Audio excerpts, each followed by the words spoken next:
more prison, isolated from the outside world by walls of granite.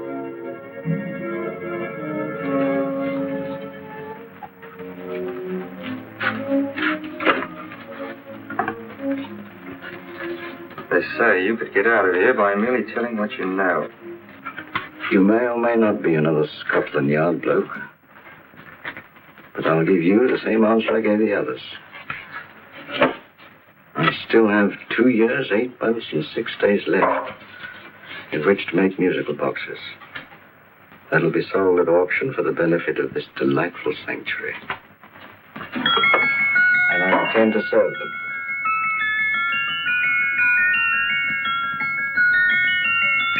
Move along.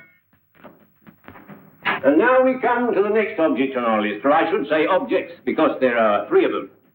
Now, ladies and gentlemen, these can be bought together or separately. Now, these beautiful little musical boxes only arrived this morning, and I didn't intend to put them on the auction block until later, but I'm going to sell them now. So, good friends, as our old pal Mark Antony used to say, lend me your ears. And what do you hear? Right. The beautiful tinkle-tinkle of a musical box. What a lovely trinket. What a beautiful gift. Created and made by loving hands. A thing of beauty and utility. I was going to start with £5. It's a bargain, £5. Do I see any hands? If there's a connoisseur in the house, will go £3 for it. £2. £1. 10 shillings. Thank you, sir. Ladies and gentlemen, 10 shillings is offered for a musical box you couldn't buy anywhere in London for less than £5. It'd be stealing to let it go for 10 shillings. Like taking milk from a baby. All right, we started with 10 shillings. 10 shillings, 10 shillings is offered, 10 shillings is offered, 10 shillings is offered. Then everybody give me £1. For every £1. And £1 won't give me £1. £1 is offered, £1 is offered, ladies and gentlemen, £1 is offered. It's against you, sir. Will you go to £2? Will you go to £2, sir? £2 is offered, £2 is offered, going once, twice, third and the last call. Sold to the gentleman for £2. Sorry, my dear. Now, ladies and gentlemen, comes the opportunity to purchase an exact duplicate of the beautiful little musical box just bought by this gentleman for the ridiculous low price of £2. Oh, it's exactly the same. Exactly the same. Made with the same hands. You hear that? Isn't that lovely? That tinkle, tinkle, tinkle, tinkle. Sounds like Bow Bells to me, you know, with little angels pulling on the ropes, eh? Who'll give me £2 for it? Who's starting with £2? Will anybody starting with £2? Oh, come, ladies and gentlemen. You know, from your enthusiasm, we might all be in Scotland instead of London. Please buy it for me, Daddy. £2, certainly not. We all might be in Scotland. Besides, I don't like his manner. £1, 10 shillings. £1. £1 is ours. £1 is offered. The £1 is offered, going £1. Any advance? Going once, going twice. The third and the last call. Sold to the lady for £1. Smart bidding, my dear. Thank you. We come to the third and last of these beautiful little musical boxes. Exactly the same. Tinkle, tinkle. Isn't that lovely? Ladies and gentlemen, I don't bring you here to gull you and swindle you. This is the exact replica of those 2 I just sold before.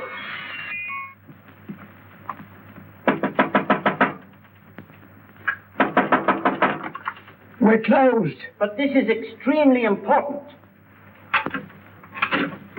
Come in, sir, come in. I'm sorry to disturb you, but I was unfortunately delayed from arriving in time to bid on certain articles which I was rather anxious to obtain. Or perhaps they weren't sold, sir. We are carrying several things over. What might the articles be, sir? 3 identical musical boxes, about so large. Oh, I'm sorry, sir, but they were sold. Pity you weren't here to bid on them. They didn't bring anything like their real value. I'm most anxious to obtain them. I wonder if your records would show who the purchasers were. Oh, we don't usually give out that information, sir. For certain, shall we say, sentimental reasons, I'm most anxious to get in touch with the purchasers. I'd be willing to pay, shall we say, £5. Well, for certain sentimental reasons, sir, we'd be very happy to oblige. Alfred, today's sales. The 3 musical boxes. Musical boxes, here we are. The first purchased for £2 from Mr. Julian Emery, 52 Portman Square. Write this address down, Alfred. Yes, sir. Second didn't leave any name. Oh, how unfortunate. I think she's a dealer. You see, they don't like us to know where the things are going. On account of the profits. You say the second purchaser was a woman. Can you give me a description of her? Oh, she was a young woman, fairly tall, slender, had a light complexion and dark hair, and she was wearing a grey suit, don't you remember? That's right. She probably runs a gift shop. She paid £1. You say she comes here fairly frequently? No, I didn't say so. But she does, sir. Like as not, she'll come in on Thursday. We have sales on Mondays and Thursdays. Oh. And the third box? The third? Oh, Mr. William Kilgore, 143B Hampton Way. For 10 shillings. Quite a drop from £2. Mr. Kilgore was a Scotchman. Oh. Well, thank you. You've been most helpful. Oh, thank you, sir. And any time you're passing, dropping, we always have lovely things for sale. Our card, sir? Thank you. I'll be back Thursday.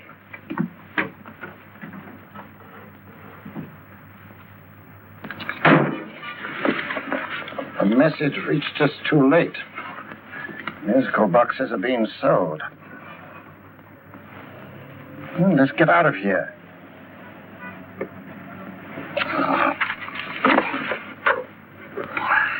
Someday you'll go too far. Reaching for a star, you fool. Yet a fool may touch a star, Colonel Cavanaugh, if he reach high enough. But not possess it as you would. The musical boxes, they're being sold. What a pity for you, my dear Colonel. Is it my fault that the message reached us only an hour ago? Is it my fault that they were sold? You can't hold me responsible for that. Hope for your sake you're right.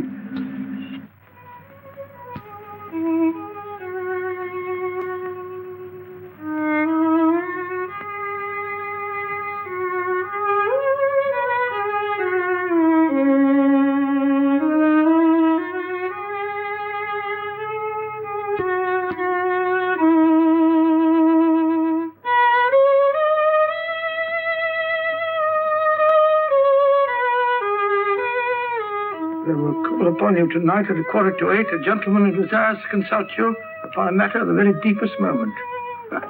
Remember that letter, Holmes? It was written over 2 years ago. An interesting case. Devilishly interesting. Irene Adler. What a striking-looking woman from the brief glance I had of her. Seems only yesterday. What charm. What poise. And what a mind. Sharp enough and brilliant enough to outwit the great Sherlock Holmes himself. I take it the new issue of the Strand magazine is out, containing another of your slightly lurid tales. Indeed. And what do you call this one? I call it A Scandal in Bohemia. Not a bad title, eh? If you must record my exploits, I do wish you'd put less emphasis on the melodramatic and more on the intellectual issues involved. More on the What do you mean by that? Well, I do hope you've given the woman a soul. She had one, you know. By the woman, I suppose you mean Irene Adler. Yes. I shall always remember her as the woman.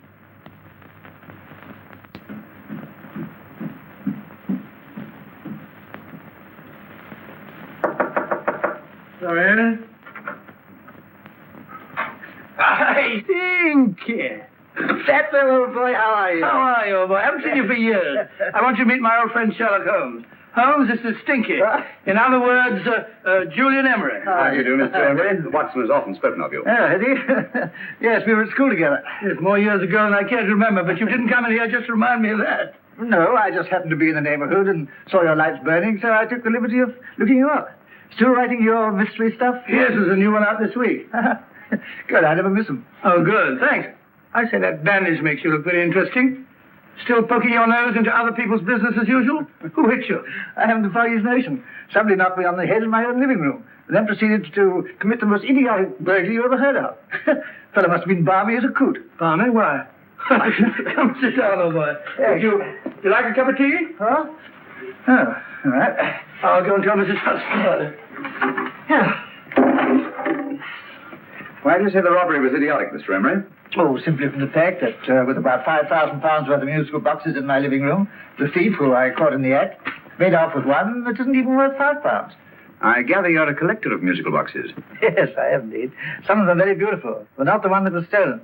The thief evidently grabbed the first thing that came to his hand when he heard me coming into the room.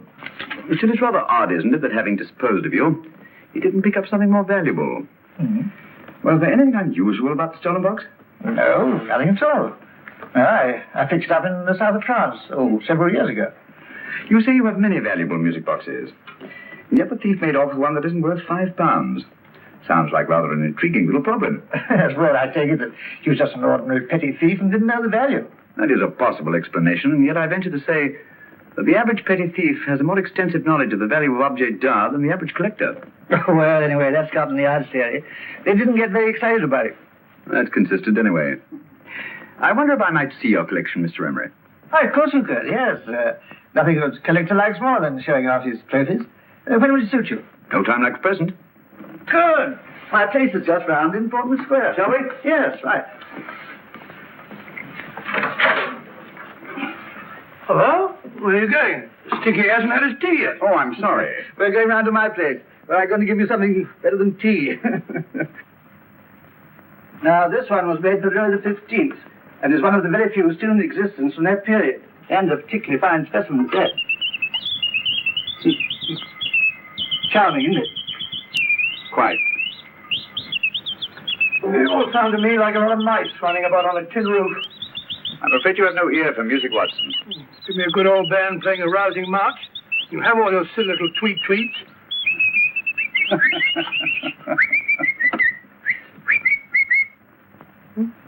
Another room. This is weird.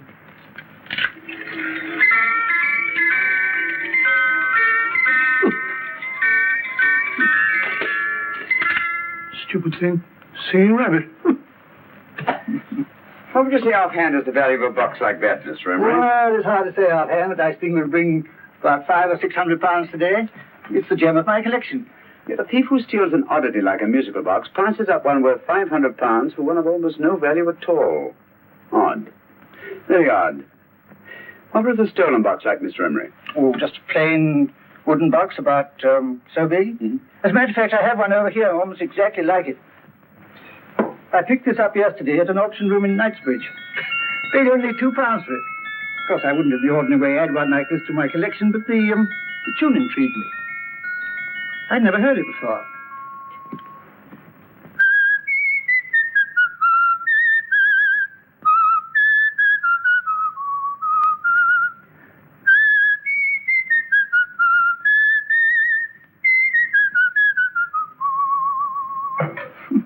You have a remarkable ear for music, Holmes. Rather an unusual melody. Sit down, Will. Thanks. You say you bought that box at an auction sale yesterday? Yes, the Gaylord auction rooms in Knightsbridge. Mm-hmm. Run by old, what's his name? Crabtree. That's the man. At what time was the robbery committed? Oh, about 3 o'clock this morning. You know, Mr. Emery, that box and the robbery might well be cause and effect, especially since you say that the stolen box outwardly resembles this one a great deal. And Scotland Yard were not particularly interested, eh? Oh, yes, but I wouldn't blame them for that. Especially as I told them I was quite unable to describe the thief.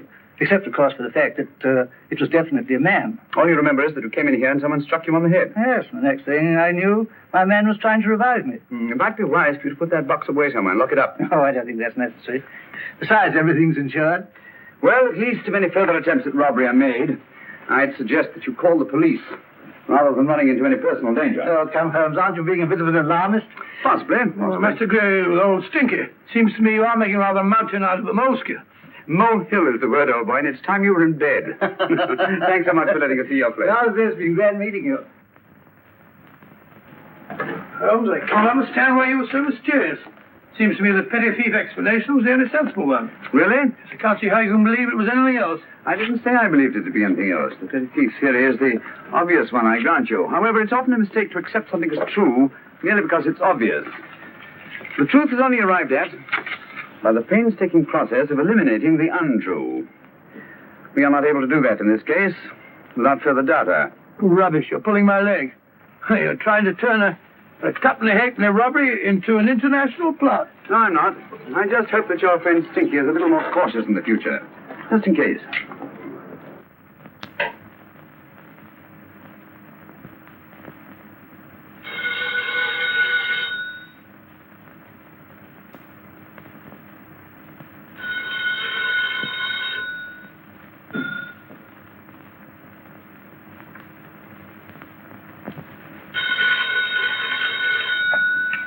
Yeah?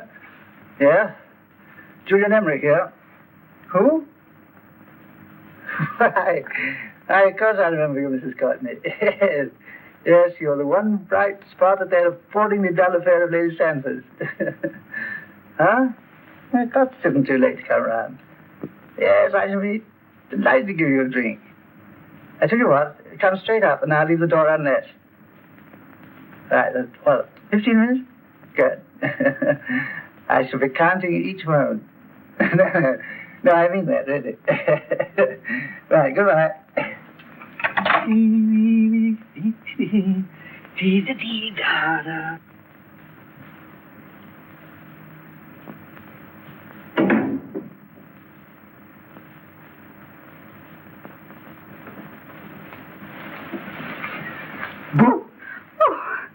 He startled me. Did I? Yes.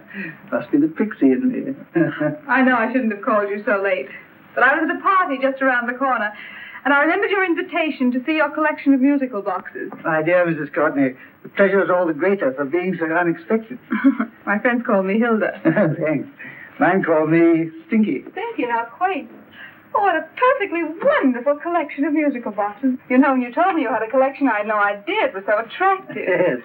They appeal to the ear as well as to the eye. Oh, what a plain little one. Why, it looks just like a country cousin amid all this grandeur. No. You mustn't underestimate the country cousin. Only last night a burglar broke in here, and with all these to choose from, went off with one very much like it. Really? Yes, I don't mind the loss of the box so much, but I do resent this crack on the skull. But it makes you look so interesting. Oh, do you think so? Sorry, that's what old Fatso said. Fatso? I mean, Dr. Watson. He was here this evening with a friend, Mr. Holmes. He's interested in my collection, too. Sherlock Holmes? Yes. Do you know him? I've heard of him. Yes, he seems to think I'm in some sort of danger. What a haunting tune. It takes me right back to my childhood. Really? You know, it's odd that you should be interested in that particular musical box. Odd? Why? Because Mr. Holmes is also interested in it. He may have been more interested in the tune than in the box. My dear, yes, that's right. I remember now. He whistled it note for note, having heard it only once. Really? He must be a remarkable man. Bit of an alarmist, if you ask me. Don't you believe in warnings? Of course not. Who'd want a box like that? I would. You're not serious. Oh, but I am. Well, you put me in a very awkward position. I'm a collector, you know. And a collector buys but never sells. But if the price were high enough... The price has nothing to do with it. It's the principle of the thing. Yes, well, we haven't had our drink. No, thanks. I must be getting along. What's your Annie? I'm afraid so. You're not walking out on me, are you? My reputation. Stinky. I say, you know, you are an attractive woman. Thanks.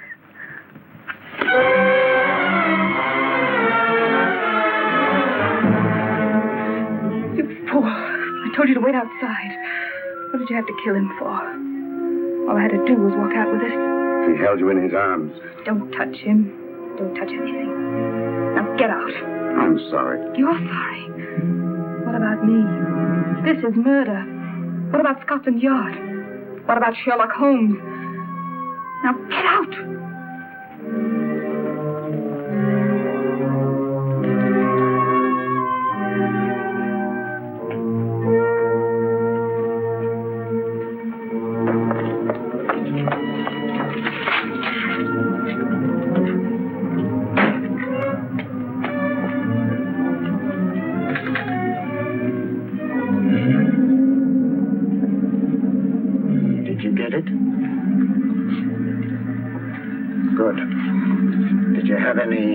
Trouble with him? Just a matter of murder. Mr. Holmes. Hopkins. Thanks for coming so promptly. Inspector Lestrade suggested that I call through to you. Mr. Emery was a client of Mr. Holmes, Inspector. Indeed. You didn't mention that when I telephoned you, Mr. Holmes. Well, not exactly a client, Inspector. Sergeant Thompson? He was killed between the hours of 11 and 2 o'clock this morning, Mr. Holmes. Must have been someone he knew, someone of whom he had no suspicion. Poor old Stinky. It's all my fault. I should have prevented this. Well, it's no time to start talking about that now, Doctor. Apparently it's gone. That's the second attempt on the musical box that Emery bought at the auction sale. And this time it was successful.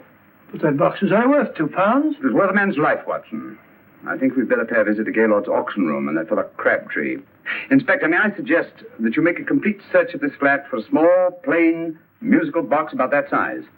Thank you. Come on, Watson. You say the first box went to Mr. Julian Emery. The second to Mr. Kilgore, 143B Hampton Way. And the third to the unidentified young lady who presumably has a shop and lives near Golders Green. That's right, Mr. Holmes. Isn't it rather strange, Mr. Crabtree, that you used to have had 3 identical musical boxes all playing the same tune? Where'd they come from? Dartmoor Prison. Dartmoor? Here, we get a regular shipment from there every month. The inmates manufacture them. Well, they make all kinds of things, pipe racks, waste paper baskets, musical boxes. Did you happen to notice if anyone showed any particular interest during the auction in the purchasers of these 3 boxes? Oh, come on, Mr. Crabtree. This is very literally a matter of life and death. Well, since you put it that way, Mr. Holmes, there was a gentleman came in here about an hour after closing time, and he was in an awful state, he was.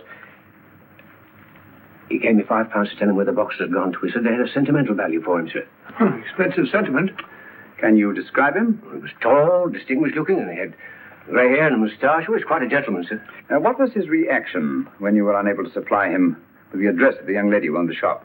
I told him the young lady usually come back on Thursday. He said he'd come back on Thursday. Now, that's tomorrow. Thank you, Mr. Crabtree. You've been very helpful. Thank you. Come on, Watson. Where are we going now, Holmes? To the home of Mr. Kilgore, the man who bought the third box.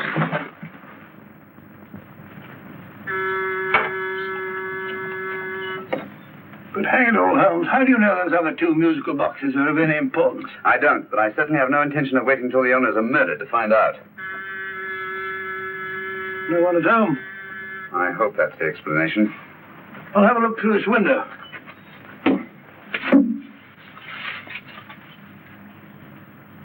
Doesn't seem to be anyone there. The whole place seems deserted as far as I can see. Yes. Mr. and Mrs. Kilgore at home? No. When do you expect them? Oh, in an hour or so. There's no use your hanging about. They don't buy nothing from peddlers. Peddlers? My good woman, this is Mr. Sherlock Holmes. Sherlock Holmes? Oh, go on. Do you mind if we come in and wait? My business is rather urgent. Well, I've got to go out and do my shopping. And I don't know if Mrs. Kilgore'd like any strangers nosing about. Quite all right, I assure you. Well, I've got to be off. It's too late in the parlor. And no smoking either. Mrs. Kilgore said it smells up the house. Funny old girl, Holmes.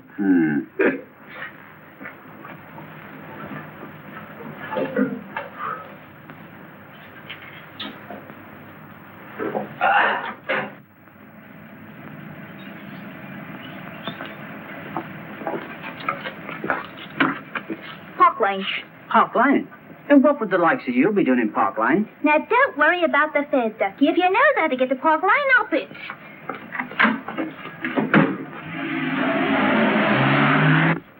Holmes, I've been thinking. There must have been something hidden in that box of those stinkies. Stolen jewelry, possibly.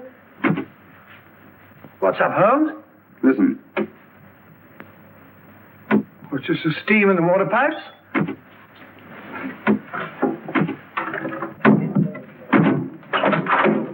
Watson! Great Scott! Come on, Holmes. Get on the chair here. It's all right, my dear. There. Now, don't worry. It's all over.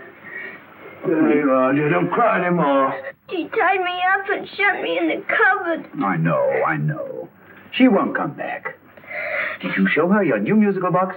Yes, she said she wanted to hear it play. And as soon as I showed it to her, she grabbed on it. I know. Now, don't worry. We'll buy you a new musical box. Yes, my dear, the best one in London. Watson. Oh, what a fool I've been. What do you mean, Holmes? She took the musical box out of this house in that market basket. Right under our very noses. Why could the Kilgore charwoman want to take the music box? She isn't a Kilgore charwoman. She's a consummate actress. An extremely clever, unscrupulous woman who will stop at nothing. Take care of her child, will you, Wolfella, till her parents get back. Explain everything to them. Of course I will. But, Holmes, where are you going? Somewhere, somehow.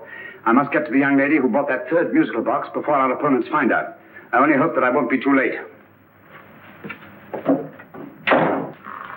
Oh, no, darling, you You mustn't cry anymore. Now, cheer up. Would you like to hear old Uncle make a noise like a duck?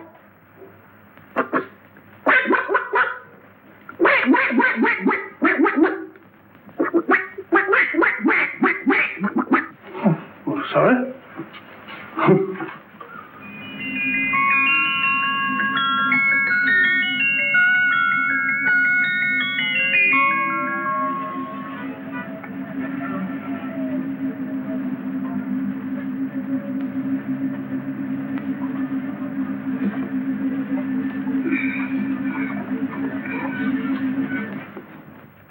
Now, ladies and gentlemen, how much am I offered for this beautiful lace Dresden china figurine? A lady of the French court. Now, this is the genuine article. What a beautiful ornament for your mantelpiece. Or you could use it as a centerpiece on the dining room table. Now, will somebody start me for £10? Will somebody start me for £10? £8? £7?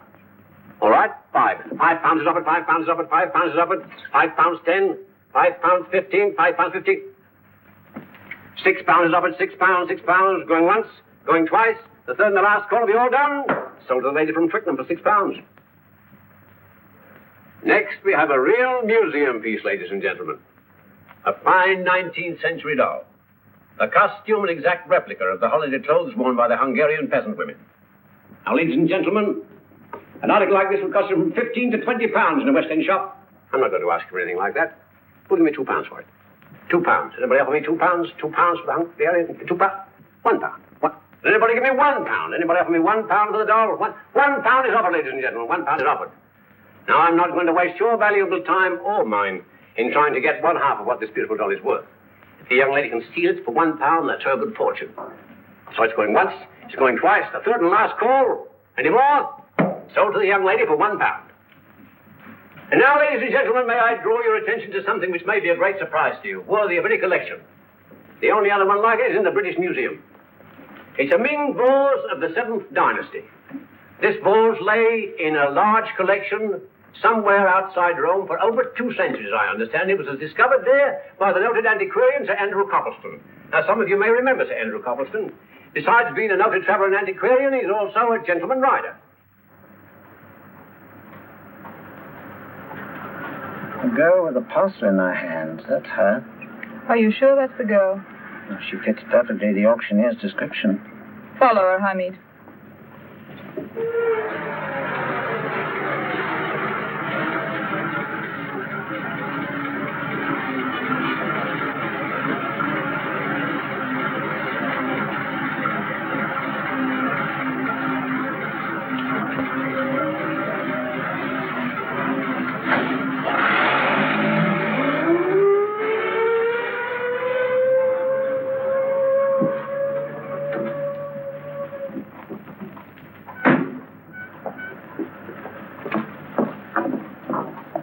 Lovely, dear. And only £1. We can get at least 3 for it. Easily. I'll go make some tea. I could do with a cup. Right. Good afternoon. Good afternoon. I'm looking for a birthday gift for a 7-year-old girl. What would you suggest? We have some lovely dolls. Now, this Hungarian... I think she has enough dolls already. Books are always welcome. Well, I'm looking for something a little different. Well, that's rather cute. What is it? Well, that's a musical box. Children always love them. And this is an exceptionally nice one.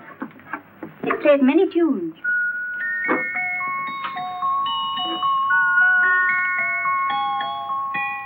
Have you any others? Yes. If you'll just step this way. I have only 2 left.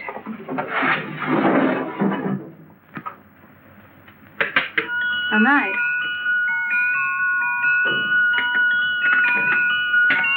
Are you sure this is all you have? I'm sorry.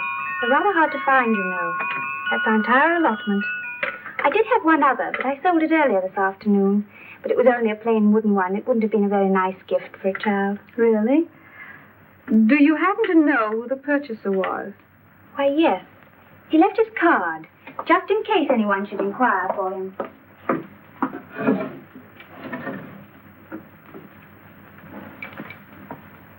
How interesting. I'm sorry, but I'm afraid I'll have to look a bit further. Thank you, anyway. Good afternoon. Thank you.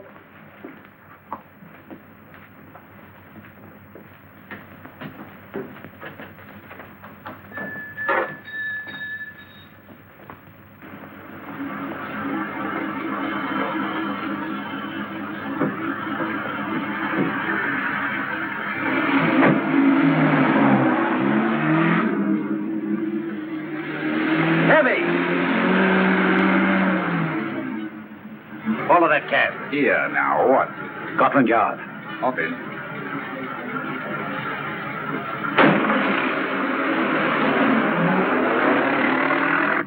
Sherlock Holmes. I might have known. We thought we were the hunters, instead of which we're the hunted. We've been fools. We played right into his hands. Of course. He's had us followed. Don't look. The man in front of the toy shop. Hamid, turn sharp right at the next corner and again at the next.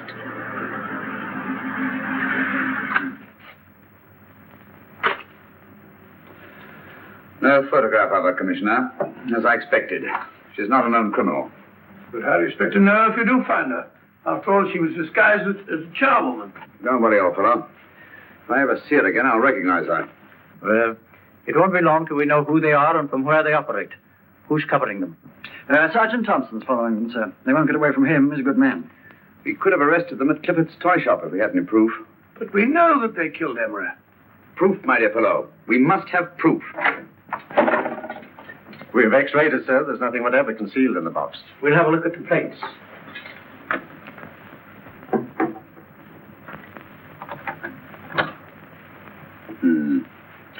There must be some clue. And it's probably so obvious that we've all overlooked it. Seems to me we're up against a bunch of lunatics.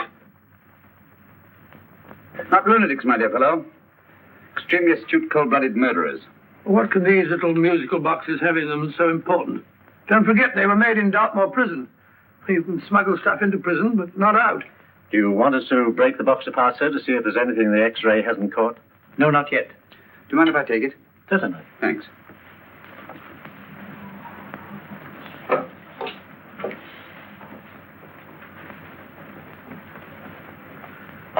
The governor of Dartmoor Prison informed us, sir, in answer to Mr. Holmes' question, that all three musical boxes were made by the same convict, John Davidson, serving a 7-year term, sir. Davidson? The Bank of England plates. That'll be all. Yes, sir. Now we're getting somewhere. Wait a minute. How did you know about the plates, Mr. Holmes? I'm a student of crime, Inspector. I make it my business to know about such things. And when the name of Davidson was mentioned... Well, who is this fellow Davidson? As long as Mr. Holmes seems to know all about it already, I suppose there's no harm in telling you.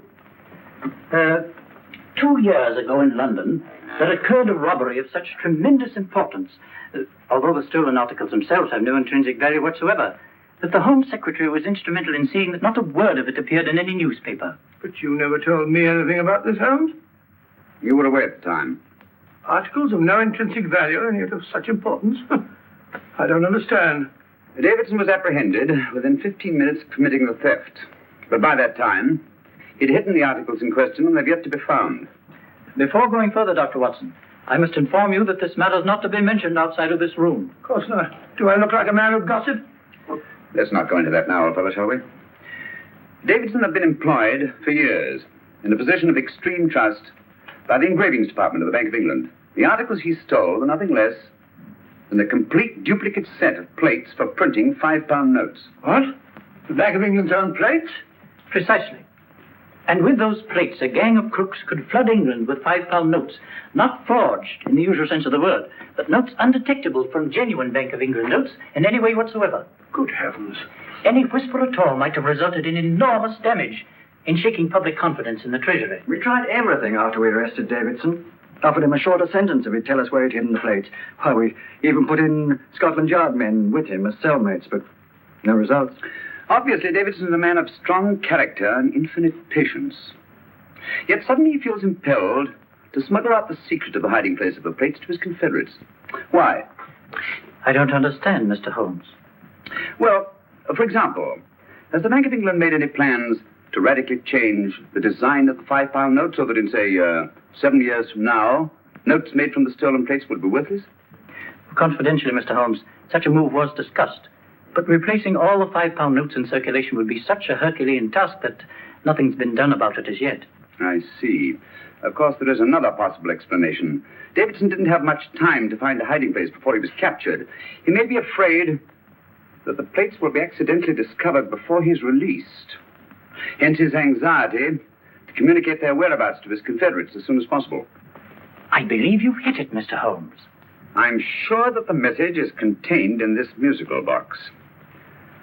Or rather, in all three musical boxes, since possession of all three seems to be essential. Our opponents have 2/3 of the puzzle, we have 1/3. Well, what are you going to do, Holmes? Try to deduce the message from the 1/3 that we have.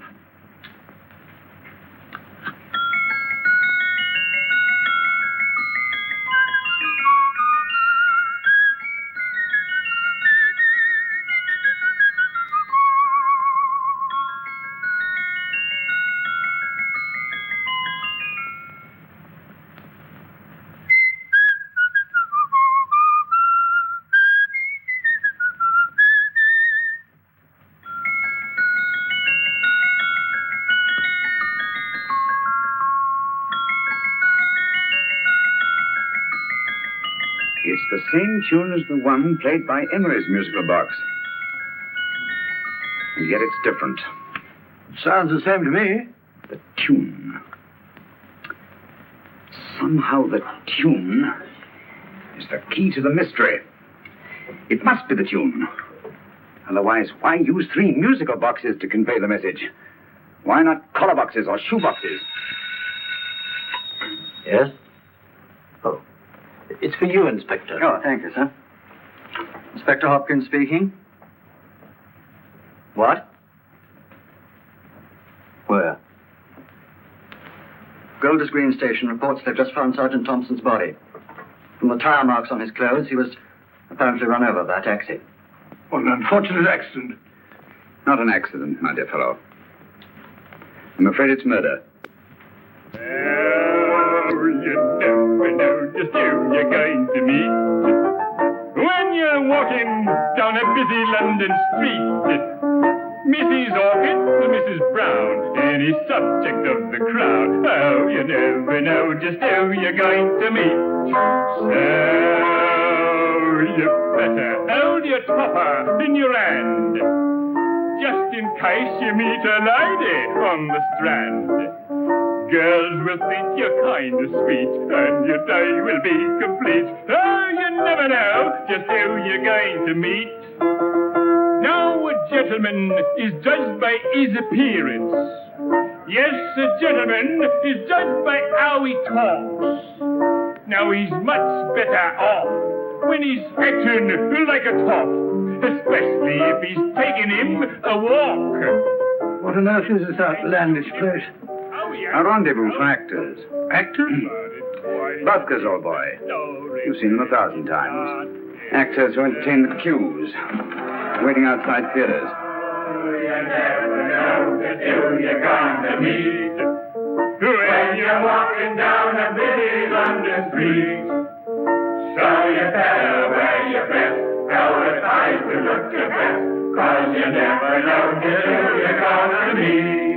So you better keep your manners right in view, just in case the line gives a how to do.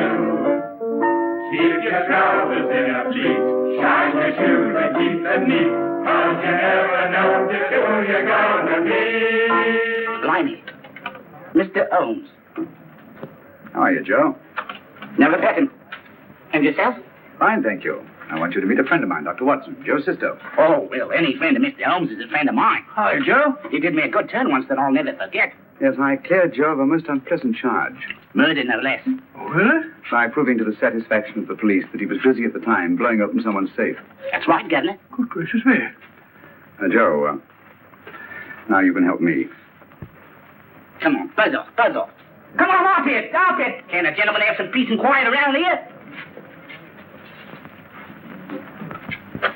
You too. There you are, Mr. Holmes.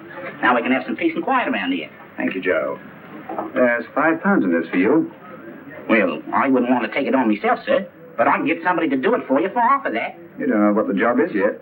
For £5? Murder, ain't it? What? No, Joe, not murder, just music. I want you to identify a song for me. Oh, there ain't a song that's been written that I don't know. That's why I came to you. Of course, the violin is more my instrument, but, oh well. Here we go. Now listen to this, Joe.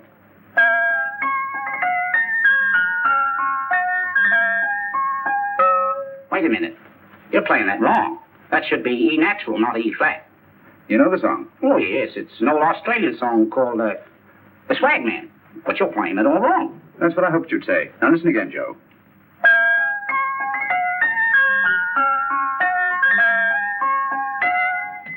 That's the same tune, all right. But you're making different mistakes than you did the first time. No, not mistakes, Joe. Call them variations. Here, play the song for me, will you? The way it's written.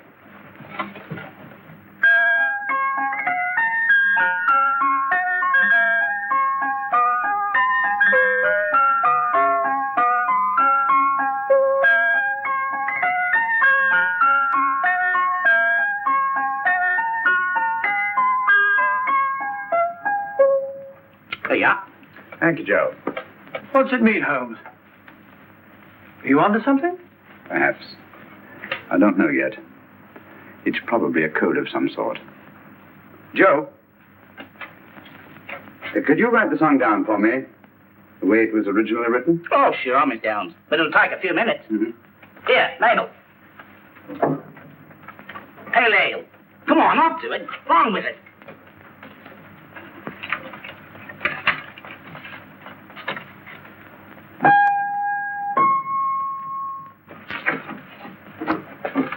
Well, obviously it isn't the lyrics. No combination of those words made any sense at all. The variations in the way Emery's musical box played the tune are different from the variations in the one we have. You sure? Quite. You see, I took the trouble to memorize the tune as played by Emery's box that night we were with him in his flat. Holmes, you amaze me. Elementary, my dear fellow. One of the first principles in solving crime is never to disregard anything, no matter how trivial. But why the 3 boxes? Why not 1? Because the message was obviously too long to be conveyed by any one variation. Then there's the 3rd box, the one that woman took from the Kilgores. That contains yet another set of variations. Yes, well, it's all beyond me. Well, all we have to do now is to find the secret of the variations. Not a very easy problem to solve, my dear fellow. Hello. What's up?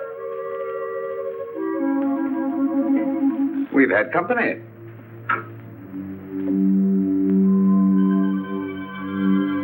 I say, this is outrageous. Ask Mrs. Hudson to come in here, will you? Right.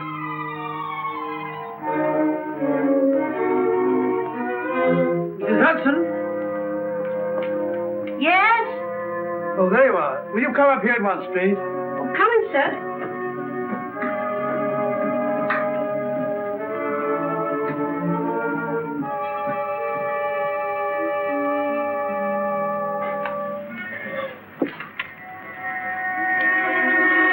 Mercy me, Mr. Holmes. What has happened? Who called while we were out, Mrs. Hudson? Just a young lady. The one who said you wanted her to wait for you. And a nice-looking old gentleman with Our her. friends again, Watson. Friends? What did the young lady look like? Oh, I couldn't see her face. She had a heavy black veil on. But she had such a nice way with her. Oh, I'm sorry, Mr. Holmes, if I've done anything wrong. But you did say I should always let clients come in and wait for you. Don't worry, Mrs. Hudson, don't worry. You had no way of knowing. It's quite all right, quite all right. Now, don't worry, Mrs. Hudson. Don't worry. Well, where on earth's the musical box? They didn't get it. Didn't get it? Where is it? It's in your hand. Huh? In that biscuit jar. Take the biscuits off the top. Now put your hand inside, and you'll find the music box. Well done, Holmes. Well done. Amazing.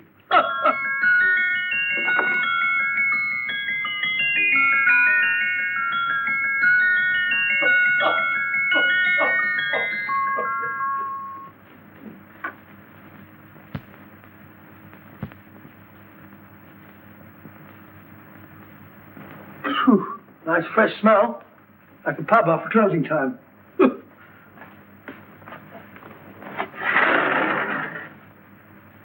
I say, Holmes. What? It's morning. Allow me to congratulate you on a brilliant bit of deduction.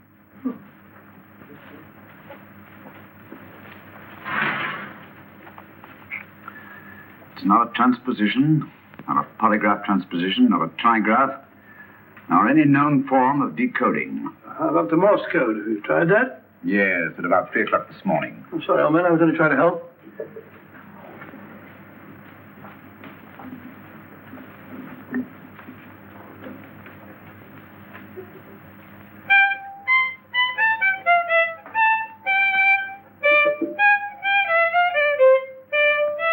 Oh, do me a favor. Not again. Must have heard that thing 1,000 times. Kept me awake all night.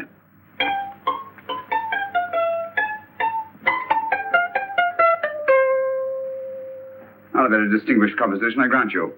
You know perfectly well I don't know one tune from the other. When I was a kid, my people tried to have me taught the piano. I've always felt sorry for that old teacher of mine. The poor old girl finally reached the point of numbering the keys for me. 1, 2, 3, 4. Even then, I never progressed beyond it.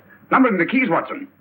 The 19th key of the keyboard is the 19th letter of the alphabet. S. Here. Write it down when I give it to you, old fellow, will you? The first altered note. Write S first.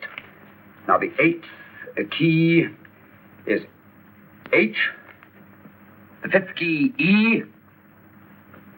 The 12th key, L. The 6th key, F. S-H-E-L-F. Shelf. Your piano lessons were not in vain, old fellow. You've solved it. Thank you. Thanks, old man. Oh, Liz. We now have 2/3 of the message. Behind books, third shelf, secretary, Dr. S. Presumably, these are the first and second portions of the message. And this gang has the first and third parts of it. Precisely. Then it's a stalemate? Yes, Commissioner, but we can't leave it like that. There's no doubt in my mind that they'll try to secure our third of the message that's missing. Well, I assume you've taken every precaution to guard the Clifford music. Oh, yes, it's carefully hidden at Baker Street with Dr. Watson on guard. However, I'm reasonably certain that, difficult as it may be, we can find the plates even without the missing part of the message. Behind books, third shelf, secretary, Dr. S. Well, outside of the fact that Davidson hid the Bank of England plate somewhere in London, Mr. Holmes, I don't see that we've progressed at all. Allow me to point out to you, sir, the key words, Dr. S. It looks as if the plates were hidden in the house of the doctor. Whether S stands for his first or last initial remains to be determined by a process of elimination. Well, there must be 10,000 doctors in London with S for a first or last initial. Precisely. And every one of them will have to be questioned in person. That's why I say this is a task for Scotland Yard. It's a task, all right. But Scotland Yard has searched worse haystacks and found a needle. Well, for the time being, I'll leave the matter in your hands, gentlemen. We'll call you if and when we get a lead on our mysterious Dr. S. In the meantime, I intend to follow up a little clue concerning a cigarette.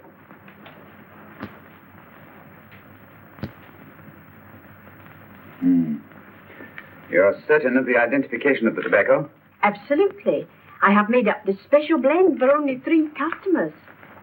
It is almost pure Egyptian, with a mixture of latakia for added body, and a pinch of perique. Merely a whisper, as one might say, for elusive fragrance. Yes. And the 3 customers? Major Wilson in Bombay, India. Mrs. Catherine Leamington Smith in Ireland. Yes, and the 3rd? Mrs. Hilda Courtney of Park Mansions, Bryanston Square. Thank you. Thank you very much. You've been most helpful. It is a pleasure to have been of service, Mr. Holmes.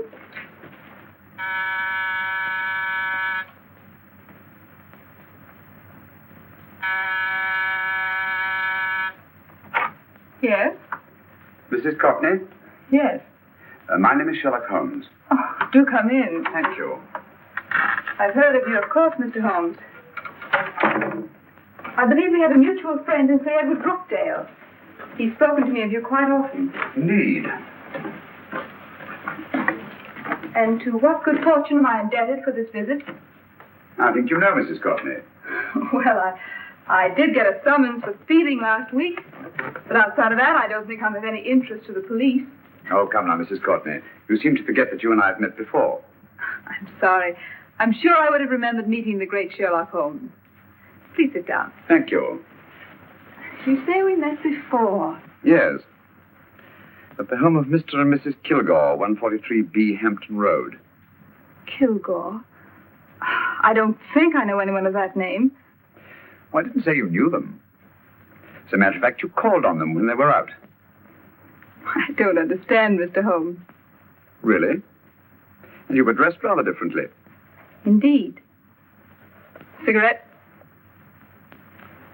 Thank you.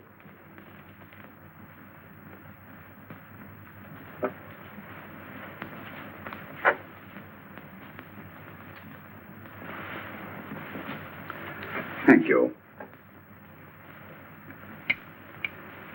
You know, Mrs. Courtney, people generally forget, in assuming a disguise, that the shape of the ear is an almost infallible means of recognition and identification to the trained eye. Evidently you've mistaken me for someone else. Oh, no, not at all. Though naturally I expected your denial.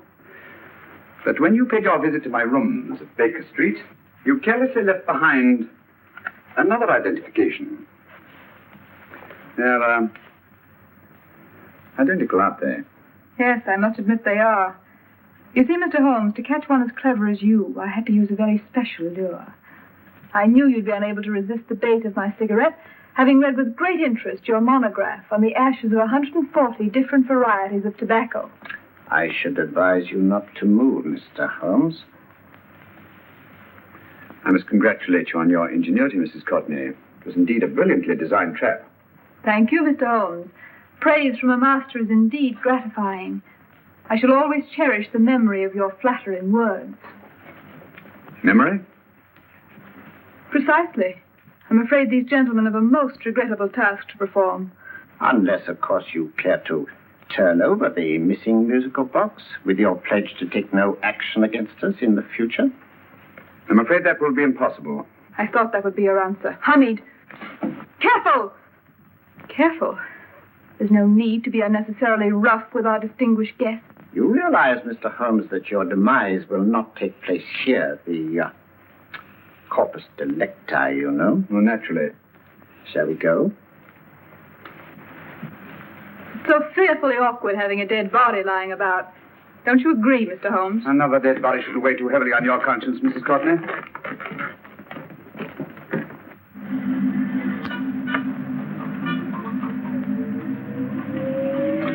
You mind if I have a cigarette? Don't see why not.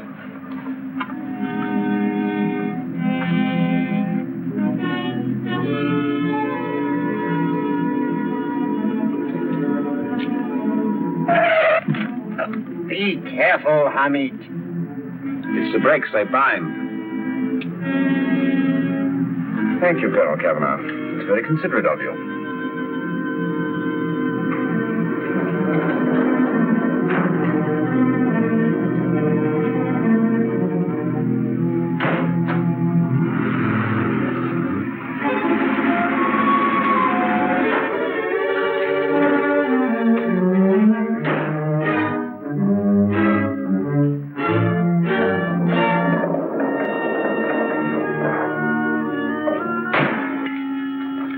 You'll be happy to know, Mr. Holmes, that your death will be a painless one.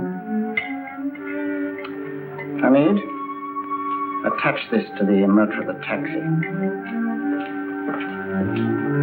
That little attachment, my dear Mr. Holmes, contains the deadly fluid known as monosulfide. The Germans use it with gratifying results in removing their undesirables.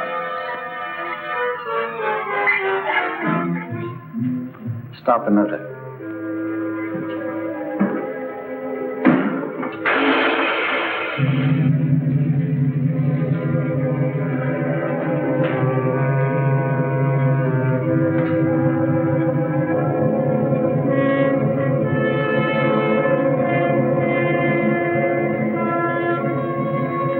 Take his mouth.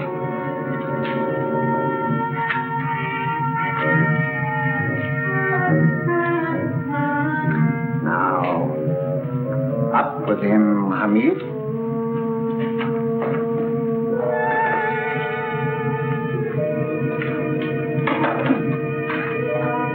You find yourself like Muhammad's coffin, Mr. Holmes, suspended between heaven and earth. Plenty of fuel in the tank? Good. It would be too bad to have anything go wrong through so simple an oversight.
Good afternoon. Mr. Sherlock Holmes? No, I'm Dr. Watson. Oh, of course, Dr. Watson. How stupid of me. Oh, so, it's stupid of me.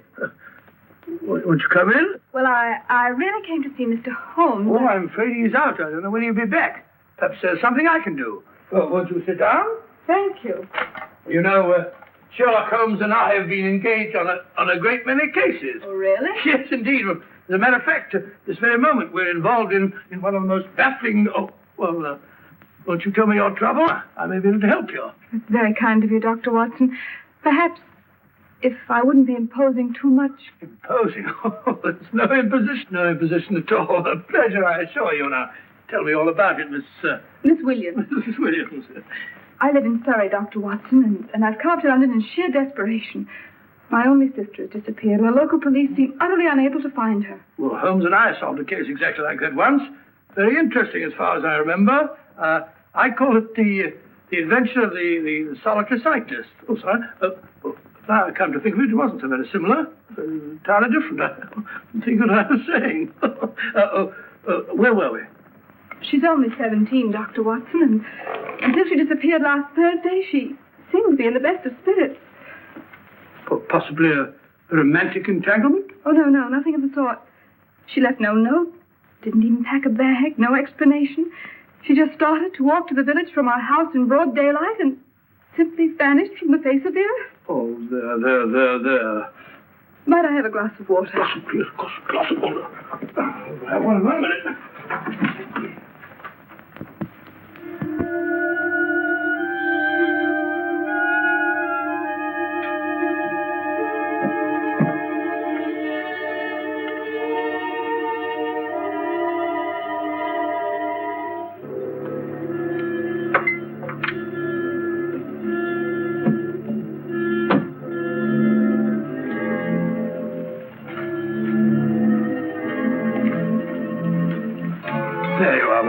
Thank you, Dr. Watson. No, you're not to cry anymore. You must pull yourself together. Oh, I feel much better already knowing that you're going to help me. Oh, Dr. Watson, look! Good heavens! Get through the fire brigade, quickly! Haven't you a fire extinguisher? By George, we have in the kitchen here.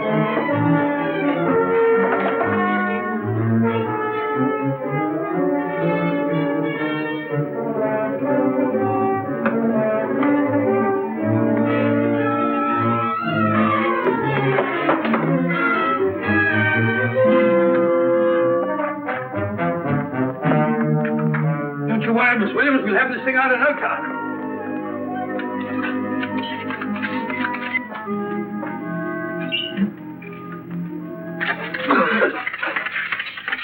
That's got it.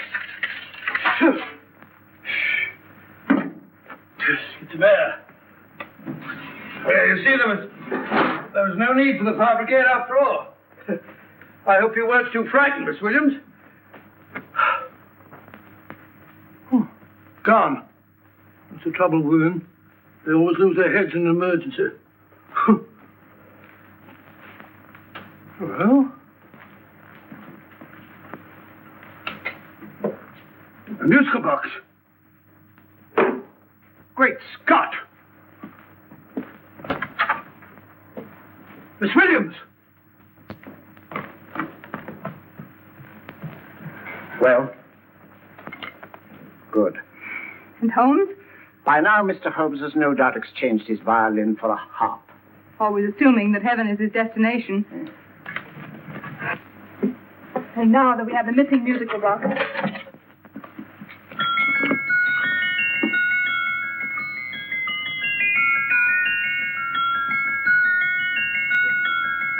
Nineteenth note. 19th letter. Yes. He hasn't been there, you say? Holmes, where on earth have you been? I've been trying to get you at the club, at Scotland Yard, all over London. You were looking for me in the wrong places. Holmes, terrible things happened. I've been duped. That woman, she made a complete fool of me. Well, what do you mean? Well, she came here, let off a smoke bomb. I thought the whole place was on fire, and my first thought was to save the musical box. No need to say any more. She has the box. Yes. Don't blame yourself too much, old fellow. She's an extremely clever antagonist. Smoke bomb, you said? Well, you can console yourself with the thought that your charming friend is at least a reader of yours. What do you mean? If I remember correctly, you wrote about my little experiment with smoke and the cry of fire in the story you entitled A Scandal in Bohemia, which has just appeared in the Strand magazine. All right, old boy. Don't rub it in. Well, it may cheer you up to know that you made a fool of me, too. That cigarette stub was planted here for one express purpose. We're going to bandaging around this place. Bandaging? What's the matter, Holmes? You hurt? Explanations will have to wait until later. At the moment, we're faced with a problem which I fear is insurmountable. Come over here, old boy, will you? Right. Our opponents are in possession of all 3 parts of the code. And here are we, while the Bank of England plates pass into their possession. Cheer up, old fellow, cheer up.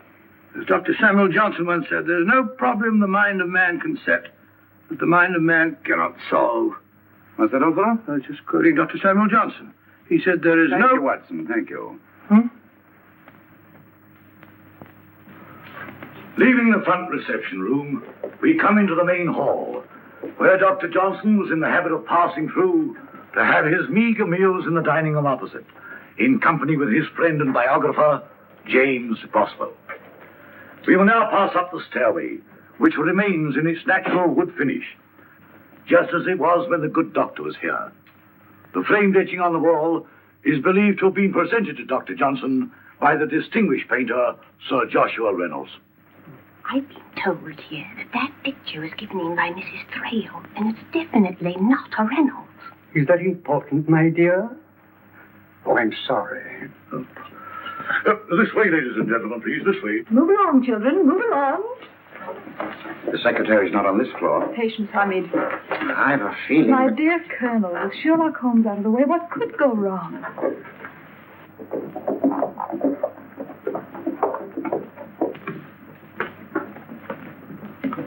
And here we have the Garrett Library, in which Dr. Johnson wrote his famous dictionary, and in which you will see also many of the great man's books and other items of interest. Step forward, ladies and gentlemen, please, step forward. Standing in the corner is the secretary, which contains many of the original works by the literary genius. On this table, Dr. Johnson's cat, Hodge, used to sleep while his master worked. A strange thing about this cat, ladies and gentlemen, was its love of oysters. They do say that the dear doctor often went hungry to find the cat that delicacy. What a pity. Now we will visit the grey room, which is immediately below us, in which you will see the very bed in which Dr. Johnson died. What did he die of? Gout. Just gout. This way, ladies and gentlemen. Mind the steps, please.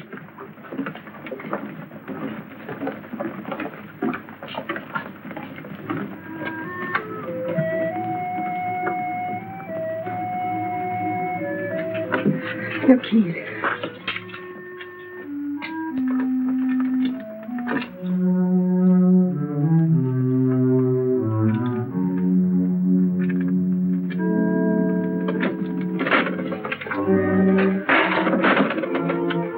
yourself up.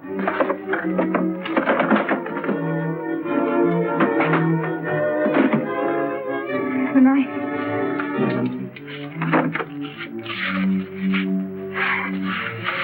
Gentlemen, the Bank of England plates. Well, Mrs. Courtney, so we meet again. No, I shouldn't do that if I were you, Colonel Cavanaugh. I must congratulate you, Mr. Holmes. You're far more clever than I thought. Thank you, Mrs. Courtney. Praise from you is indeed gratifying. I shall always cherish the memory of your flattering words. Memory? Oh, thank you. And now I have a most regrettable task to perform.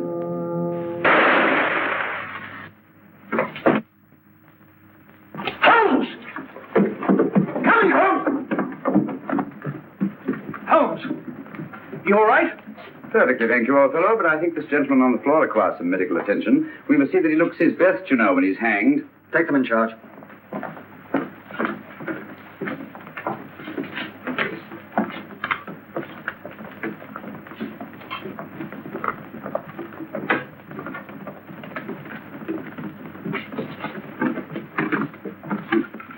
A brilliant antagonist.